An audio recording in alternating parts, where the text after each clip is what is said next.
The moon and the stars over Pittsburgh were in full glory, further graced by the flower on Samsonia Way. Are you all welcoming us to Pittsburgh? Yes, indeed. Pittsburgh was greeting us with the signs of early spring. Although anxious in Pittsburgh, I look forward to a respite from fear and persecution. To add glory to glory, I planted flowers in my garden. However, unable to forget those still in danger and suffering, I also made an offering of cut flowers and prayed.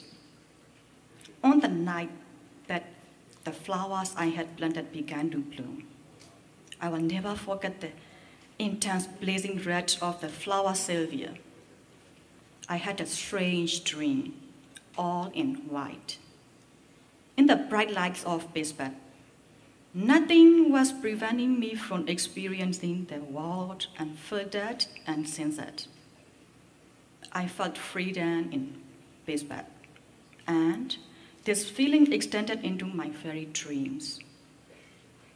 In my dream, the tree, the forest, the cars, the buildings, all living things, even the skies and the oceans, even myself, disappeared in the glow of a warm, white light.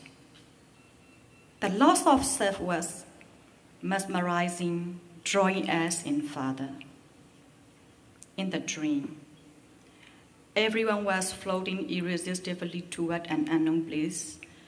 I was disoriented and upset, but at the same time, curious and hopeful. I didn't want to resist, yet I was sad. While I drifted, I heard mourning and crying without a source, and in languages I didn't understand. I became aware of the bright white light. It had to have a source, but it was impossible to distinguish anyone or anything here.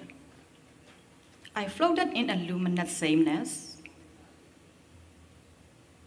Peering intensely, I could feel people all around me, but I could see nothing. All was one and the same. Differences were obliterated in the bright white light. Even awake, we cannot know when something will end. In my dream, I never stopped floating. I remained in the march, endlessly, never reaching the source. The first thing I heard when I woke up was the chatter of birds. When I opened the window, a breeze greeted me with a faint fragrance. Beneath the warmth of the sun, in the sanctuary of Pittsburgh where I take refuge, life takes place amidst blooming flowers. Thank you so much. Providing persecuted writers the freedom to write without fear is the single most important thing City of Asylum Pittsburgh does, and it guides all of our other programs. But in a community-based, grassroots setting, our programs also have an impact that is hard to describe. The girl in this photo's name is Little Pittsburgh. She is the daughter of the Chinese poet Yamo. Yamo was so moved by how Pittsburgh celebrated and welcomed Wan Hong, the first writer in our program, and how we protected him from further persecution, that Yamo named his daughter Little Pittsburgh in honor of our city.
There is probably no more concise a way to express the difference between Pittsburgh and other cities of asylum. Pittsburgh provides not just help, it provides inspiration and hope. But we think that the role of the arts puts us back in touch with important things about ourselves.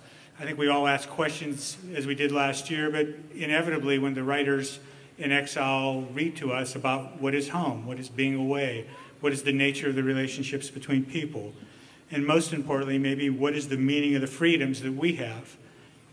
They remind us to challenge ourselves to use these freedoms to our fullest, and most importantly, to put us in touch with other points of view, other experiences.